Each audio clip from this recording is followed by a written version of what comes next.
Today, and the big topic is the same. So we try the Toilis, a contrast of Lashon Hara and the Hilos, right? And today's topic is exaggerations, and it says, sorry, the rule that a slander cannot be justified, even for a constructive purpose, slanderer, what seems to be without exception.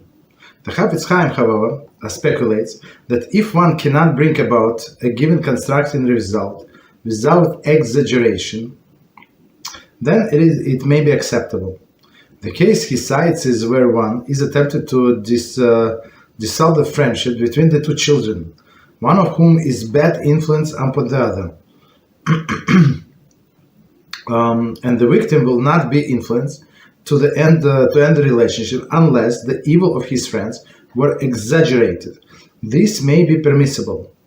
These guidelines for such an exemption are very sensitive, and one cannot rely upon it without a prior consultation with a competent halachic authority. Okay, so let's do it again. Exaggerations. So it was actually one of the 7 rules not to do, right? So it's absolutely forbidden to exaggerate. Okay. So again, the rule that the slanderer cannot be justified, even for constructive purpose, would seem to be without exception. Okay. The Chofetz Chaim, however, speculates that one cannot, if he cannot bring the given constructive result without exaggerating, then it may be acceptable. So, meaning if you say to your son, don't be friends with this boy because he's not good. Okay, he's not good. Yeah, right. Maybe you give 1 or 2 examples, but you know that inside that the boy is rotten. You know the parents, and you know like what's going on in the house. But you cannot explain to the kid. I mean, and plus, the information will be useless. And if he's going to repeat to this friend, not good. So he's trying to say something like exaggerate his issues of this guy, right? To stop your boy. So that's, as Chofetz Chaim said, the only permissible way to exaggerate. So meaning, because otherwise you cannot achieve positive results. Okay. So we stop here. Very straightforward. All right. Okay, so next one. Our question about Loshon Hara and slander. Hypothetically, if a guy is obsessed with a girl, pursuing her after her clear rejection. Okay, that's not good. Is she allowed to tell him either directly or through a third party, Lashon Hara or slanders, about herself, hoping to the guy?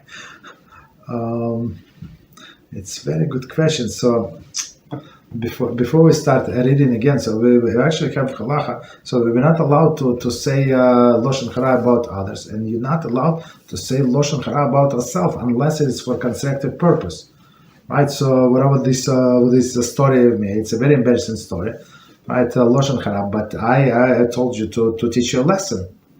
Right, it was not like for entertaining purposes. It's to teach you a lesson. So maybe it's going to stuck in your head. And when you have accept some of the stringency upon yourself, so you're not going to really show off because people did not take it. Oh yeah, good for you. You're such a no. It's not true. You understand? So people got jealous, this and that. Who they like? Not good. So, right. Again, question about Lashon Hara. So again, we are not allowed to say Lashon Hara about ourselves unless there is for a very constructive purpose. Question about Lashon Hara and slander. Hypothetically, if guy is obsessed with a girl and pursuing her after her clear rejection, is she allowed to tell him either directly or through the third party, Lashon Hara or slanders, but about herself, hoping that this dude, the guy. I think if a guy is after somebody, so he's not going to believe. So yeah, somebody is in love, for example, he's blind.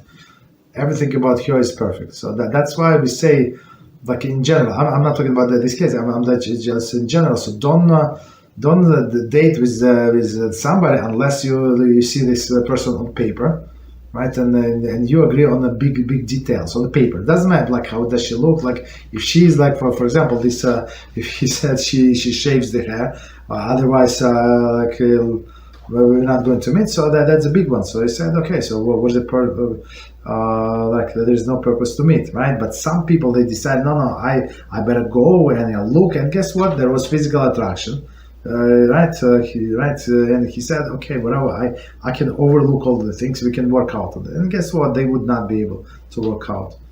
Right? That's the problem. But when you see this guy meet this girl, so he's in such like in love with like of course it's not love, but right, it's other things like hormones that are playing in his head. He's not going. Whatever you tell bad things about this girl, he's not going to take it. He's not going to believe it. You understand? So because he's emotional and love. That sense. So I think in this case, it's not going to work. He's not going to believe if we try to tell him something negative. Okay, so maybe we try like to say like to calm him down. Maybe like it's not for you, this and that. So continue like don't waste your time here. So you have you're young, you're this, you're that. Have a lot of opportunities. So pursue different opportunities. So that's I would say.